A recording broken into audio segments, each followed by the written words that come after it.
आप सुन रहे हैं विविध भारती राष्ट्रीय सेवा कार्यक्रम सखी सहेली, बस कुछ ही देर में।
सखी सहेली।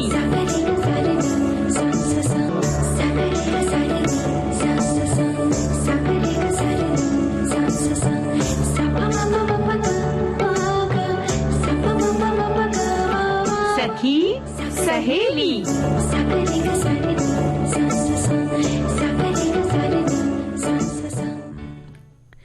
नमस्कार सभी सखियों को, सभी सखाओं को आरती श्रीवास्तव का नमस्कार। और आज हमारे साथ हैं स्वप्निल। जी हाँ, सखी सहेली सुनने वाले हमारे सभी साथियों को स्वप्निल का नमस्कार, और आरती आपको भी हमारा नमस्कार। स्वप्निल, आपको भी ढेर सारा मेरा नमस्कार प्यारा, जो आपने मुझे आज मुंह मीठा कराया। मेरा प्रोग्राम शुरू होने से पहले तो एक मिठास सी भर गई। बिल्कुल बिल्कुल। और आज आप बहुत प्यारी लग रही हैं, जैसे कि हमने अभी थोड़ी देर पहले भी कहा कि बहुत प्यारी लग रही है, सच में बहुत सुंदर। तो ये आपकी पसंद का जो रंग है इसलिए।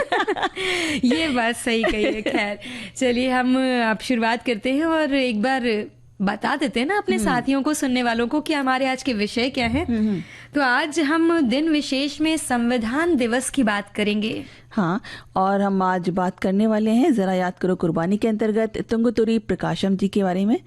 और क्या बात, साथ ही साथ व्यंजन की बात करेंगे। तो क्योंकि सर्दियां शुरू हो गई हैं, तो सर्दियों में हरा भरा बहुत कुछ आता है ना बाजारों में, घर में हम अपनी बागवानी में भी उगाते हैं। तो उनसे कुछ ऐसा बनाएंगे जो झटपट भी बने और मजेदार, और अच्छा भी हो और हेल्दी भी, स्वास्थ्यवर्धक सबसे ज्यादा। तभी आपने हरे भरे की बात कही थी। जी हाँ, बिल्कुल। और सिर्फ संविधान दिवस ही नहीं, आज बहुत सारे दिवस हैं। हाँ, यही हम सोच रहे थे कि से भरा हुआ दिन है, कब नजर डालेंगी।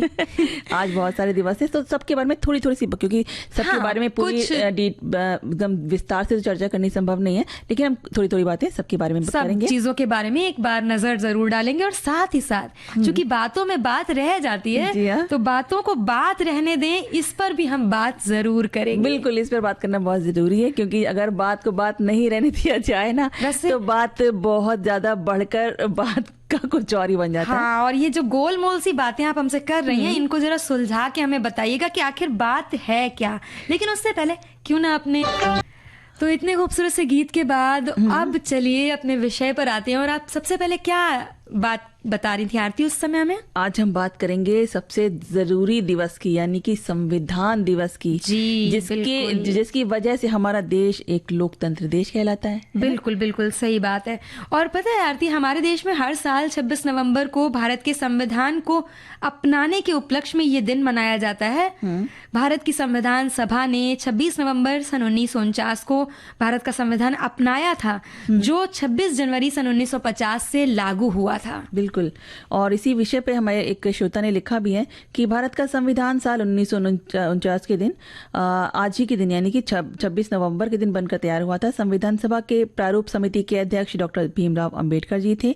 उनकी 125वीं जयंती पर साल 2015 में पहली बार संविधान दिवस पूरे भारत में मनाया गया था। तब से ये दिन विशेष हर साल इसी दिन मनाया जाता है। इससे पहले इसे राष्ट्रीय कानून दिवस के रूप में मनाया जाता था। इस संविधान को बनाने में 2 वर्ष 11 महीने और 18 दिन लगे थे। बाद में 26 जनवरी 1950 के दिन संविधान को अमल में लाया गया यानी लागू किया गया था। उस दिन से गणतंत्र दिवस के रूप में हर साल उसे मनाया जाता है। बिल्कुल। और हमारे एक साथी लिखते हैं कि संविधान दिवस मनाने का जो उद्देश्य है वो ये है कि भारत के संविधान के महत्व को लोगों को समझाया जा सके, संविधान के मूल्यों और आदेशों को प्रचारित करना और संविधान के निर्माण में योगदान देने वालों को सम्मानित करना इस दिन की एक विशेष महत्व की बात है। साथ ही साथ लोगों को जागरूक करना कि नागरिकों में संविधान के प्रति जागरूकता और आदर की भावना जरूर बढ़े। बिल्कुल। ये तो हमारा संविधान ही इसलिए बनाया गया था ताकि किसी भी राज्य को, किसी भी देश को चलाने के लिए एक जरूरी होता है, क्योंकि नहीं तो फिर वहां पे अराजकता फैल जाती है। नियम रहे, कानून के हिसाब से जब चलता है तो वो देश सच में प्रजातंत्र। बिल्कुल। और साथ ही साथ लोगों में समता की भावना भी रहे, किसी को कम ज्यादा की ऐसी वाली बातें नहीं आए, सबको बराबरी का अधिकार मिले, बराबरी का दर्जा देने के लिए संविधान बनाया गया था। साथ ही साथ हम आरती बात कर रहे थे ना कि कई सारे और भी दिन हैं, तो हमारे साथियों ने भी बताई हैं बहुत सारी बातें। तो हमारे एक साथी लिखकर भेज रहे हैं कि विश्व जैतून दिवस आज हर साल 26 नवंबर को मनाया जाता है, जिसकी घोषणा जो है यूनेस्को ने 2019 में की थी। और इस दिन का उद्देश्य जैतून के पेड़ के सांस्कृतिक, पर्यावरणीय और आर्थिक महत्व को उजागर करना है। बिल्कुल। हमारे साथी ये भी लिखते हैं कि जैतून का पेड़ शांति, लचीलेपन और समझौते का प्रतीक है। ये हजारों वर्षों से भूमध्य सागरीय क्षेत्र और दुनिया के कई अन्य हिस्सों में संस्कृति और सभ्यता का एक अभिन्न अंग रहा है। ये टिकाऊ कृषि का एक महत्वपूर्ण हिस्सा है और इसके फल और तेल विभिन्न प्रकार के उपयोगों को काम में आते हैं।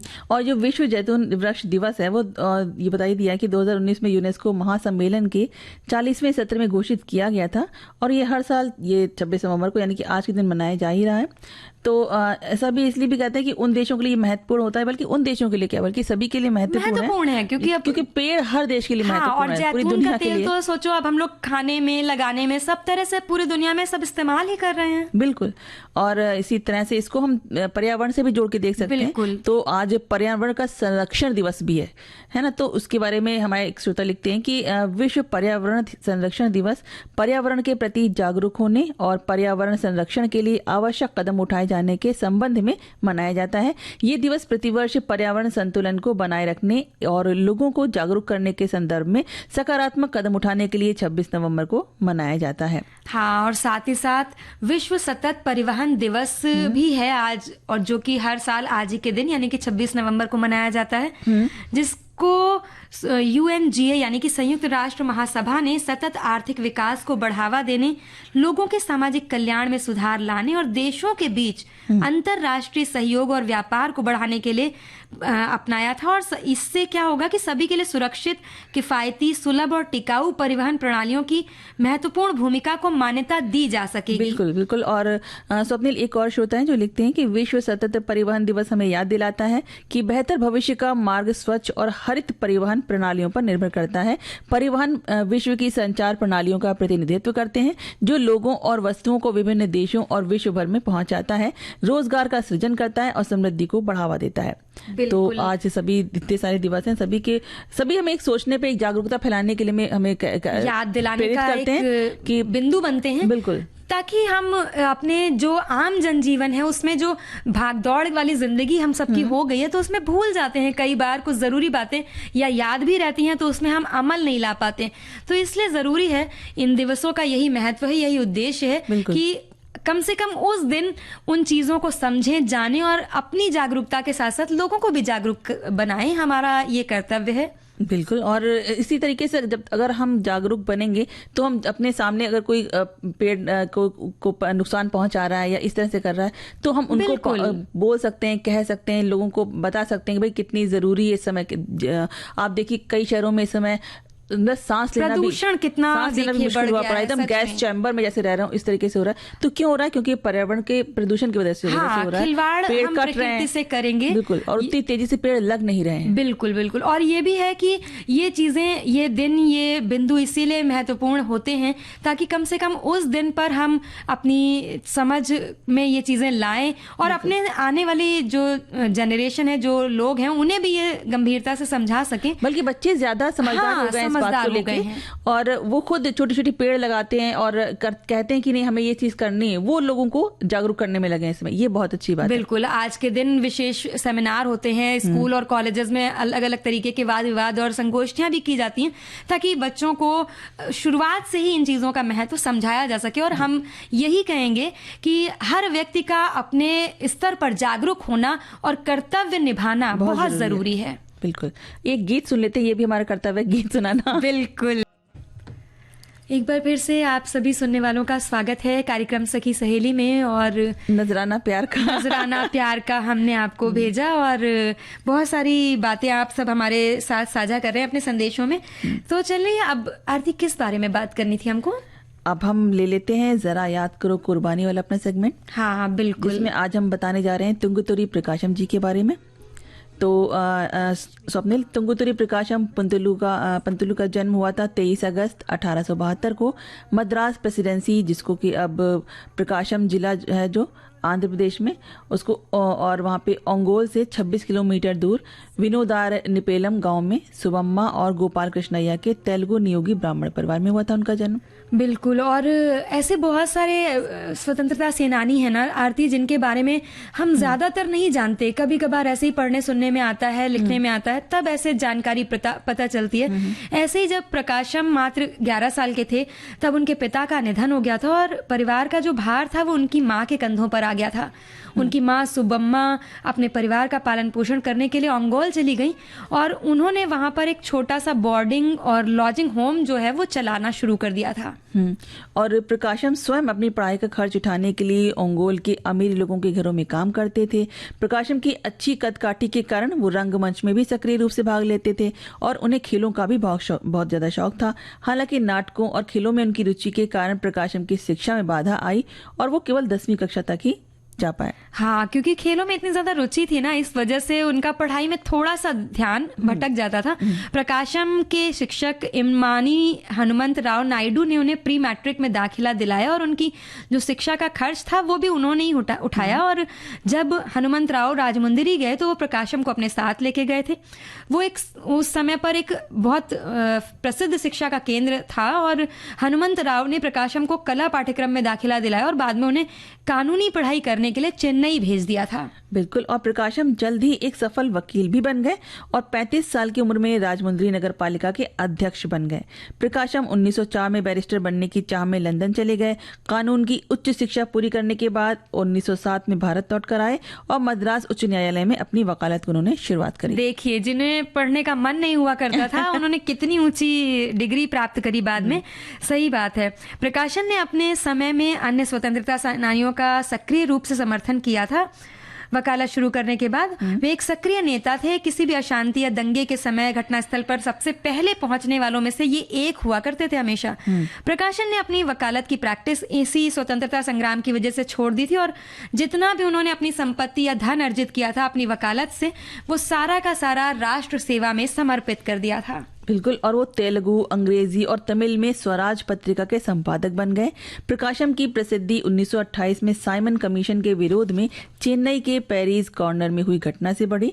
प्रकाशम मद्रास उच्च न्यायालय के में विरोध प्रदर्शन का नेतृत्व कर रहे थे। साइमन वापस जाओ के नारे हवा में गूंज रहे थे। पुलिस ने भीड़ को तितर बितर करने के लिए उन पर गोलियां चला दी। इस गोलाबारी में इतना एक दुखद घटना हुई कि उसमें एक युवक पार्थ सारथी मारा गया और पुलिस ने चेतावनी दी कि जो कोई भी शव उठाने आएगा उसे गोली मार दी जाएगी। तभी प्रकाशम ने साहसपूर्वक पार्थ सारथी का शव लेने के लिए आगे कदम बढ़ाया, जबकि भीड़ में हर कोई डर रहा था। बिल्कुल। और जैसे ही पुलिस ने उन पर बंदूकें तानी, प्रकाशम अपना सीना तान कर खड़े हो गए और पुलिस से चिल्लाते हुए कहने लगे, कायरों, अगर हिम्मत है तो गोली मार दो। प्रकाशम के इस खुले विरोध ने उन्हें एक प्रकार से नायक बना दिया और इसके बाद उन्हें आंध्र केसरी की उपाधि दी गई। आरती प्रकाशम जो थे ना, वो दक्षिण के उन प्रमुख नेताओं में से एक थे जिन्होंने 1941 में ब्रिटिश युद्ध की तैयारियों के खिलाफ सत्याग्रह का नेतृत्व किया था। 1942 में भारत छोड़ो आंदोलन में भाग लेने के कारण प्रकाशम को 3 साल के लिए गिरफ्तार भी कर लिया गया था और 1945 में रिहा होने पर उन्होंने पूरे दक्षिण का दौरा किया और लोगों को स्वतंत्रता का महत्व समझाया। बिल्कुल। और 1952 में प्रकाशम ने एक नई पार्टी प्रजा पार्टी की स्थापना की। उनकी लोकप्रियता इतनी ज्यादा थी कि जब 1953 में जब आंध्र प्रदेश का गठन हुआ तो प्रकाशम पहले मुख्यमंत्री बने। प्रकाशम के कार्यकाल के दौरान तिरुपति में श्री वेंकटेश्वर विश्वविद्यालय की स्थापना भी हुई थी। और ये विश्वविद्यालय भारत में स्थापित होने वाला विश्वविद्यालय था। बहुत अच्छा सा यहाँ पर शिक्षा दीक्षा का कार्यक्रम बढ़ाया गया और इससे वहाँ के जो बच्चे थे उनको दूर जाने की जगह उनके पास में एक शिक्षा का जो था साधन उपलब्ध हुआ था। इसके साथ ही साथ 20 मई 1957 को हैदराबाद में प्रकाशम का इन सब बातों के बाद निधन हो गया और आंध्र प्रदेश में गठित ओंगोल जिले का नाम प्रकाशम के नाम पर रखा गया, जो धरती के एक महान सपूत के प्रति एक प्रकार से सच्ची श्रद्धांजलि है। सरकार द्वारा उनके सम्मान में एक डाक टिकट भी जारी किया गया है और हम सभी अपनी तरफ से इन स्वतंत्रता संग्राम के सेनानियों के साथ साथ आज के जो हमारे स्वतंत्रता संग्राम सेनानी रहे हैं उनको अपनी भावभीनी श्रद्धांजलि और नमन अर्पित करते हैं। बिल्कुल।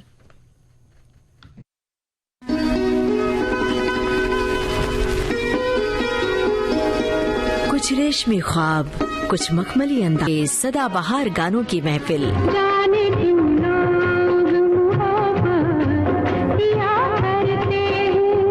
सोमवार से शनिवार दिन में 2:30 बजे सिर्फ विविध भारती पर।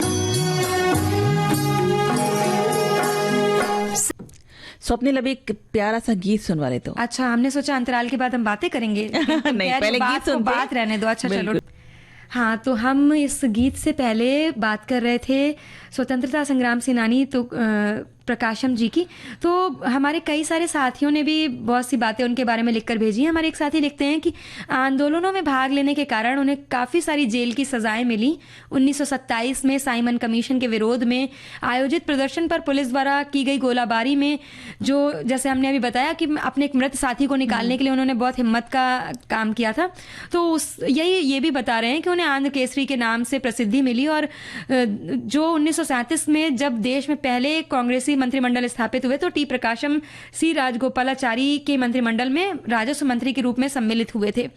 और इसके साथ ही साथ द्वितीय विश्व युद्ध के बाद अप्रैल 1946 में वो संयुक्त मद्रास प्रदेश के मुख्यमंत्री बने थे और इन्होंने इस दौरान काफी सारे समाज सुधार के काम किए और आर्थिक उन्नति की कई योजनाएं शुरुआत उन्होंने की थी। बिल्कुल। और जिस तरह से वही चीज़ें उन्होंने भी लिखी हैं कि वो जिस तरह से आंध्र केसरी उनको कहा जाता था और किस तरह से वो मुख्यमंत्री बने थे, उनका जो संघर्ष था पूरा उसी के बारे में बताया हमारे साथियों ने भी। हाँ, तो ये सही मायनों में एक प्रेरणा स्रोत रहे हमारे हमेशा और हमारे साथी भी लिखकर अपने संदेशों में उनकी बातें साझा कर रहे हैं। तो इस तरह से ये चीज़ें हमेशा याद की जाती रहती हैं। कभी देश पर कुर्बान होने वाले लोगों की कुर्बानियां कभी खाली नहीं जाती आरती। बिल्कुल। और एक बड़ा प्यारा सा जो हम अभी प्रकृति की बात कर रहे थे, तो एक बड़ा प्यारा सा एक कमेंट किसी ने लिखा है, तो एक श्रोता ने, तो मैं पढ़ लेती हूँ। उन्होंने लिखा है कि प्रकृति के सौंदर्य को समझने के पूर्व हमें उसे देखने का अभ्यास करना चाहिए।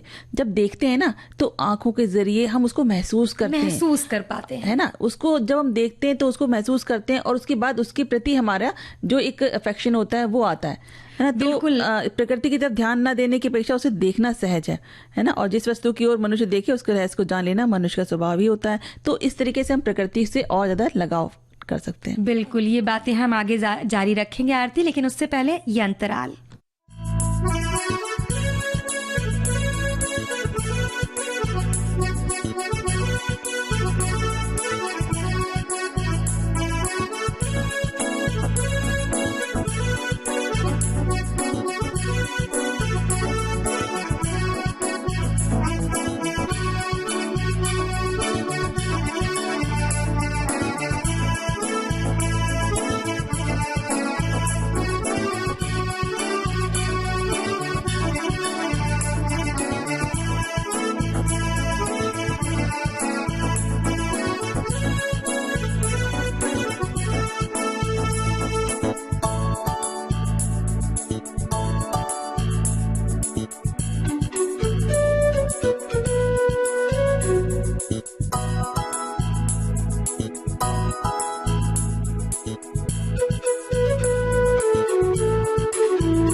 तो इस अंतराल के बाद हम सखी सहेली में आप सबका एक बार फिर से स्वागत करते हैं। और जो कि बात करने जा रहे थे ना हम लोग आरती, अब बातों की बात करेंगे, बात को बात रहने दो। तुम ऐसा क्यों कह रही थी हमसे?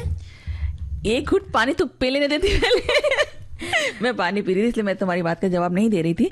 हाँ, मैं ये कह रही हूँ कि अभी हम बातों में आगे चलने वाले हैं, बातों की जो डोर पकड़ के हम चलने वाले हैं ना, तो बहुत दूर तक जाने वाले हैं। लेकिन उससे पहले एक गीत सुन लेते हैं ना। हाँ, पर पता है हमें तुम्हारे साथ शरारत करने में बहुत अच्छा लगता है। हाँ, मुझे मालूम था, जैसे ही मैंने पानी पीने के लिए किया वैसे ही तुमने बात शुरू कर दी। ठीक है, अब तुम्हारी बात पे हम गाना सुनवा रहे हैं और उसके बाद फिर बात करेंगे ना। बिल्कुल। पर आ जाते हैं तो हमारे एक श्रोता लिखते हैं, बात को बात रहने दें का मतलब है कि किसी बात को आगे ना बढ़ाएं या बातों बातों में किसी को ठेस ना पहुंचाएं। ये एक मुहावरा है जो हमें रिश्तों में शांति बनाए रखने और छोटी मोटी बातों पर ध्यान ना देने की सलाह देता है। इसका मतलब है कि गुस्से, गलतफहमियों या तनाव को बढ़ने देने की बजाय उन्हें वहीं खत्म कर देना चाहिए। बिल्कुल सही बात है आरती। और पता है, बातों को बात रहने दें, उसको बतंगड़ ना बनाए। ऐसे बहुत सारे हमारे साथियों ने बहुत सारी बातें लिखकर भेजी हैं। बात को बात रहने दें, गलतफहमियां रिश्तों को खराब कर सकती हैं। दूसरों के विचारों और भावनाओं को सम्मान करें और उनका महत्व समझें। गुस्से में आप किसी से ऐसी बातें ना कहें जिन्हें बाद में आपको या दूसरों को दुख हो। किसी भी बात पर तुरंत प्रतिक्रिया देने के बजाय सोच समझकर जवाब दें। रिश्तों को संभालने के लिए बातों को वहीं खत्म कर देना बेहतर होता है। बहुत सही कहा है। और एक हमारे श्रोता हैं जो कहते हैं कि बात को बात रहने दें, इस बात पर उन्हें फिल्म खामोशी का एक गीत याद आ गया है।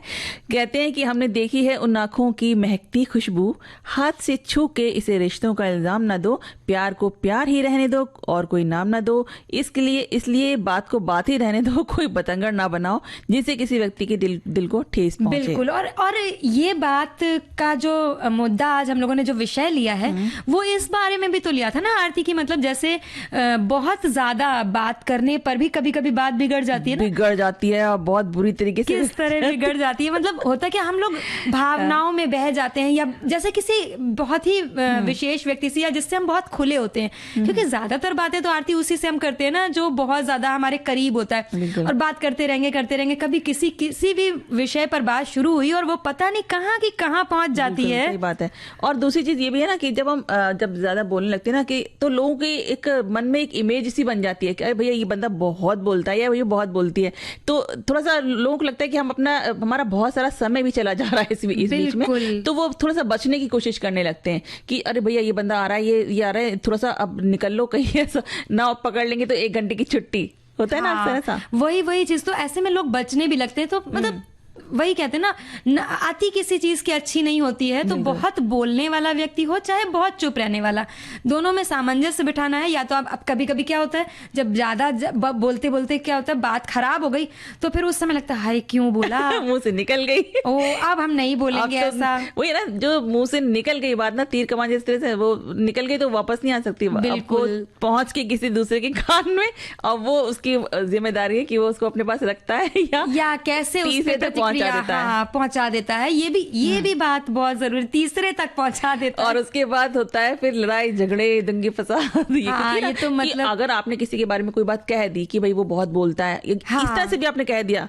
थोड़ा सा, तो भी उस सामने वाले ने अगर वो उनसे कह दी बात कि वो आपके बारे में ऐसे बोल रहे थे, तो फिर वो कहेंगे कि बताओ हमारे बारे में ऐसे बोल रहे, तो वो खटास पड़ जाती है रिश्तों में। बिल्कुल। और बातों बातों में तो देखो कैसे बात बिगड़ती है, ये हमारा अगला गाना बताएगा। बिल्कुल चला तो कैसे भाई उनके खेत को चर गई होगी इसीलिए। हाँ, और क्या पता बात बात में बहस ही हो गई हो। हाँ बिल्कुल। और एक श्रोता है जो हमारे लिखते हैं कि मेरी बात मानो, अब ये बात रहने दो, मत कहो बार बार, अब ये बात रहने दो, जिसके होने से होती है अक्सर गलतफहमी, मेरी बात मानो वो बात रहने दो, मैं चुप तो हूँ कब से, चलो तुम भी चुप रहो, जाने दो वो बात रहने दो, मैं हार गया हूँ तुमसे, तुम जीत गई, अब तो ये तकरार रहने दो, क्या मालूम फिर कब मन बदल जाए, चुप्पी फिर बहस में बदल जाए, इससे अच्छा है खत्म कर दो इस मुद्दे को, चलो अब वो बात रहने दो। चलो क्या रहने देते बात हैं। है, बिल्कुल रहने कैसे दें, बहुत अच्छी बात बोली इन्होंने। बात बहुत में अच्छी तरीके से लिखा है ना। हाँ, वैसे पता है हमारे एक साथी हैं, उन्होंने ये भी लिखा है, आप दोनों कितनी बातें करते हैं। हाँ, अगर पर उन्होंने मजाक ही किया है। अगर हम बात नहीं करेंगे तो आप तक अपनी बात पहुंचाएंगे कैसे? सच अब बात में। पहुंचाने के लिए तो हमें बात करना पड़ेगा ना। और हमें लगता है कि हमको ना ये समझना चाहिए था, यहाँ पर कुछ किसी और को भी बिठाकर रखना चाहिए था, ये गिनता कि हम लोगों ने इतनी बातों में कितनी बार बात बोला है। सही बात है। वैसे हमारे एक साथी हैं, उन्होंने ये भी लिखा है कि रिश्तों को बचाएं, छोटी छोटी बातें और मनमुटाव रिश्तों में कड़वाहट पैदा करते हैं, इसलिए उन्हें वहीं खत्म कर देना चाहिए। बिल्कुल सही है आरती, क्योंकि देखो बात होती है ना कि खींचते हैं, जब हम किसी भी विषय को खींचते हैं तो वो थोड़ा सा ऐसा बोझिल सा बन जाता है। तो उनका भी अपना कहना सही है, बात बात को रहने दो, समझदारी से, हाँ, नहीं समझदारी से हम कोई बात कहेंगे अपनी ना, बिल्कुल। तो अपनी बात रख भी देंगे सामने वाले के सामने और कुछ ऐसा नहीं होगा। लेकिन जब हम उस चीज को और खींचते हैं, खींचने की तिल कोशिश जिसको करेंगे- कहते हैं तिल का ताड़ बनाना, हमारे एक साथी लिख भी रहे हैं कि बहुत ज्यादा किसी छोटी बात को बढ़ा चढ़ा करके या फिर विवाद या समस्या बता करके तिल का ताड़ बनाया जाता है या बाल की खाल कहने का खींची जाती है। तरीका भी होता है सब में हाँ, ना। तो वो चीजें बोझिल बनती ही हैं और फिर संबंध तो खराब होना निश्चित ही है। बिल्कुल। और एक हमारे श्रोता हैं जो लिखते हैं कि गलत फहमियां रिश्तों को खराब कर सकती हैं, दूसरों के विचारों और भावनाओं का सम्मान करें और उनका महत्व समझें। गुस्से में ऐसी बात ना कहें कि जिन्हें बाद में आपको या दूसरों को दुख हो। किसी भी बात पर तुरंत प्रतिक्रिया देने के बजाय सोच समझकर जवाब दीजिए। रिश्तों को संभालने के लिए बातों को वहीं खत्म कर देना बेहतर है। कि अगर कोई आपसे कोई बात कह भी रहा है कि उन्होंने ऐसा कहा या वैसा कहा, तो आप पहले खुद पता करिए कि किस संदर्भ में बात कही गई या क्या बात थी। उसके बाद आप तुरंत प्रतिक्रिया देंगे तो हो सकता है बात बिगड़ जाए, खटास पड़ जाए रिश्तों में। बिल्कुल। और ऐसा होता आरती इसलिए ना क्योंकि हम जैसे मतलब सुनने की जो क्षमता है यदि वो नहीं रख रहे हैं अपने अंदर, तो हमें लगता नहीं इसका बात का जवाब हमें तुरंत देना है। ऐसे में क्या होता है, सामने वाले का जो जिस भी संबंध में वो कह रहा है कुछ भी अपनी बात, लेकिन हम उसको समझ नहीं पाए हैं। बिल्कुल। क्या है, किसी और चीज के बारे में रहा है और हमने समझा उसको किसी और चीज के संबंध में, तो ऐसे में तो निश्चित है बात बिगड़ेगी और फिर वहां पर खटास भी आएगी और व्यक्ति का पक्ष भी हम जब समझने की कोशिश नहीं करते तो दिक्कत आती है। क्योंकि ना एक इंसान जब आमने सामने हमसे बात कर रहा होता है ना, उसके बोलने का संदर्भ क्या है, वो किस लिए बोल रहा है, क्या बोल रहा है, वो हम समझ सकते हैं। लेकिन जब वही बात कोई दूसरा या तीसरा इंसान हमें बताता है तो वो थोड़ा अपने तरीके से बताता है। तो इस बात को भी समझना चाहिए कि हमें खुद उस चीज के ऊपर अपना निर्णय लेना चाहिए। बिल्कुल, समझेंगे समझाएंगे, लेकिन ये वाला गाना सुनने के बाद तुम मानोगी नहीं। देखो बात को बात रहने दो। बिल्कुल रहने देते हैं। बिल्कुल, बहाना तो मिल गया उन्हें जिंदगी का, पर हम कोई बहाना नहीं बना रहे और बात की बात कर रहे थे। पर होता क्या है, हमारे एक साथी लिखकर भेज रही हैं कि काठ को जितना छीलिए तो चिकना होता है और बात को जितना छीलिए तो रुखड़ा होता है। अरे वाह, सही कह रही है ना वैसे। बिल्कुल बिल्कुल सही कहा इन्होंने। और वैसे भी किसी भी बात को अपने को इतना ज्यादा भी नहीं खींच देना चाहिए ना कि वो रबड़ बैंड इतना खींच जाए, क्योंकि जब रबड़ बैंड खींचता है ना तो फिर अपने को भी चोट पहुंचाता है जब वो टूटता है। तो बिल्कुल बिल्कुल। तो एक हमारे श्रोता हैं जो लिखते हैं कि किसी छोटी या महत्वहीन बात को बहुत बढ़ा चढ़ाकर पेश करना या उसे बहुत अधिक महत्व देना नहीं चाहिए। जब कोई व्यक्ति किसी सामान्य सी घटना या टिप्पणी को अनावश्यक रूप से बड़ा मुद्दा, विवाद या झगड़े का कारण बना देता है तो हम उसे कहते हैं तिल का ताड़ बना देना, है ना। छोटी बातों को शांति से सुलझाया जाए और उन्हें बेवजह तूल ना दिया जाए। बहुधा परिवार, दोस्त, रिश्तेदार में लोग आप किस मकसद से कुछ बोल रहे हो उस पर ध्यान नहीं देंगे, पर आपकी बात को पकड़ लेंगे और क्लेश और मनमुटाव बढ़ाएंगे। कहने का मतलब है बस इतना ही है कि इस भागदौड़ तनाव भरी जिंदगी में बात को बात ही रहने दिया जाए, उसे और कुछ ना बनाया जाए। बिल्कुल। और कुछ ना कैसे ना बनाए। व्यंजन इतने सारे हमारे साथियों ने लिख के भेजे हैं। व्यंजन, अरे व्यंजन तो हम लोग सबसे पहले क्या बनाएंगे, हमारे एक साथी ने लिख के भेजा हरी मूंग का ढोकला। तो जैसे कि सर्दियों का मौसम चल रहा है और ये मूंग ऐसी दाल होती है जो पेट के लिए बहुत हल्की होती है, नहीं आरती? हाँ। तो आओ बात करते हैं, इस बात नहीं करेंगे, मतलब अब सिर्फ बनाते हैं। रेसिपी तो हरी मूंग का ढोकला बनाने के लिए 1 कप हरी मूंग 5 से 6 घंटे तक भीगी हुई, 1 टेबल स्पून सूजी लेंगे, छोटा सा एक अदरक का टुकड़ा लेंगे करीबन 1 इंच, 4 हरी मिर्च, 2 टेबल स्पून दही खट्टी वाली, 1 सैशे इनो फ्रूट साल्ट इन्होंने बोला है, और 1 टीस्पून नमक, 1 कप धनिया पत्ती, 1 टीस्पून सफेद तिल गार्निशिंग के लिए। ठीक है। और हरी मूंग को धुले हुए मतलब भीग जाए जब, तो उसे धुल करके अलग रख लेना है और इसे जब फूलने के बाद पानी हटा करके मिक्सर में महीन पीस लेना है। और पीसते समय अदरक और हरी मिर्च के टुकड़े डालेंगे साथ में ताकि वो पिस जाएं उसी के साथ में। तो मतलब आप इस तरह से रेसिपी बता रहे हैं। हाँ, और उसके साथ ही साथ अब थोड़ा सा दही और धनिया पत्ती डालेंगे। इसका पेस्ट जब बन जाएगा तो हरी मूंग के पेस्ट को एक बड़े बाउल में निकाल लेंगे, उसमें थोड़ी सी सूजी डाल देंगे।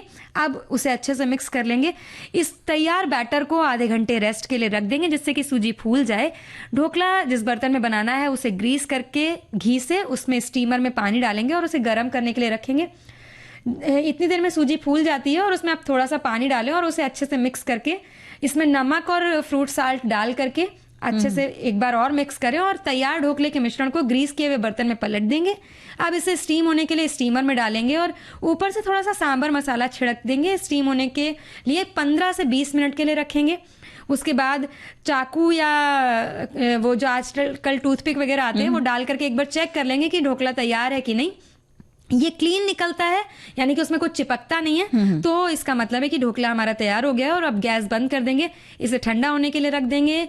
इसे नीचे निकाल करके प्लेट में निकाल लेंगे और स्पंजी और सॉफ्ट बना है ये चेक कर लेंगे। फिर उसके बाद उसको मनचाहे पीसों में काट लेंगे और साथ ही साथ इसमें सफेद तिल छिड़क देंगे हल्का सा, और चाहे यदि आप तो हरी चटनी और नींबू का रस इसके ऊपर लगा दें, बहुत तो अच्छा ये स्वाद में बढ़ा देता है, स्वाद भी और सेहत भी। और एक हमारे श्रोता है जिन्होंने में भेजा है मटर की बर्फी। अरे वाह। तो उसके लिए हमें चाहिए हरी मटर 500 ग्राम। ये तो जो चीजें हैं ना, आप अपने हिसाब से जितना आपको बनाना है वो कर सकते हैं, लेकिन एक एवरेज सा एक हम बता देते हैं आपको, उन्होंने श्रोता ने बताया हमें। तो हरी मटर 500 ग्राम, महीन चीनी 500 ग्राम, और खोया और या जो यमावा होता है 200 ग्राम, किशमिश, बादाम, खरबूजे के बीज 100 ग्राम, और चांदी का वक्त जो होता है सजावट के लिए, और देसी घी 150 ग्राम। अब सबसे पहले मटर को छीलकर अच्छे से धोकर महीन पीस लीजिए। कढ़ाई गर्म होने पर खोया को हल्का भून लीजिए। गैस बंद करके दूसरी कढ़ाई में घी गर्म होने पर उसमें जब खोया गर्म हो जाए, जब कढ़ाई गर्म हो जाए तो खोए को हल्का सा भून लीजिए और फिर गैस बंद करके दूसरी कढ़ाई में घी गर्म होने पर उसमें पिसा हुआ मटर डाल दीजिए, यानी मटर को पीस के डालना है। थोड़ी देर बाद उसमें खोया और चीनी मिलाइए। धीमी आंच पर बराबर चलाते रहें। कढ़ाई में सामग्री चिपकने ना लगे, इसका ध्यान रखें। तब अब उसके बाद गैस बंद कर दीजिए। कढ़ाई में सभी ड्राई फ्रूट्स मिलाइए और थाली में घी लगाकर तैयार सामग्री को उस पर फैला दीजिए। ऊपर से आप जो चांदी का वक्त लगाए थे आप उसको लगा दीजिए और ठंडा होने पर उसे चौकोर या अपने जैसा भी आपको शेप चाहिए उस हिसाब से आप उसकी बर्फी काट सकते हैं और परोस सकते हैं किसी को भी जिसको आप खिलाना चाहें। यानी एक नमकीन भी हम लोगों ने खा लिया, जो कम बोलता हो उसको आप खिलाना चाहें, हाँ। या बहुत बोलता हो तो उसको मुंह बंद करने के लिए खिलाना और इसके साथ ही साथ एक गाना और सुन लेते हैं आरती। बिल्कुल अच्छी सी है जो रेसिपी भेजी है हमारे श्रोता ने, वो है कि स्मूदी बाउल, 1 कप पालक, आधा कप ब्रोकली, आधा कप हरा अंगूर, 1 छोटा हरा संतरा, 1 खीरा, थोड़ा सा पुदीना का पत्ता, थोड़ा सा अदरक, आधा नींबू का रस, 1 केला, 1 एप्पल, 1 दही, 1 कप दही, एक दही कह रही हूँ 1 कप दही, आधा छोटा चम्मच सिंधा नमक, 1 चम्मच चिया सीड्स। मतलब जो सामान है ना, हाँ। उनको पढ़ के लग रहा है कि बहुत अच्छी चीज है। हाँ,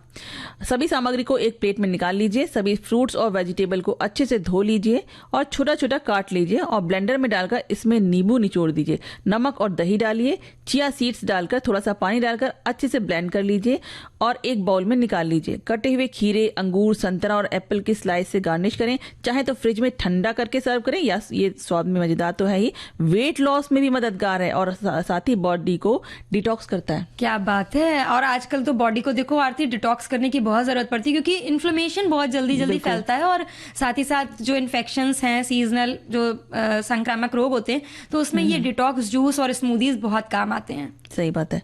तो बहुत ही अच्छी चीज हमने आज हमारे श्रोता ने भी भेजी है। बिल्कुल। और इसके साथ ही साथ अब घड़ी की तरफ हमारी नजर जा रही है, तो समय और इजाजत नहीं दे रहा है, दे तो नहीं रहा है, और वैसे भी जाने का मन नहीं करता, कि लगता है कि ना थोड़ा सा समय और मिल जाता है, थोड़ा सा समय और वैसे भी हम लोग तो बहुत बात करते हैं ना थोड़ी सी और बात कर लेते किसी विषय के ऊपर। पर अब समय चूंकि नहीं है, तो हम अपने सभी सुनने वालों से, श्रोताओं से, साथियों से इजाजत चाहेंगे। बिल्कुल। आरती श्रीवास्तव और स्वप्निल को दीजिए आज्ञा। नमस्कार।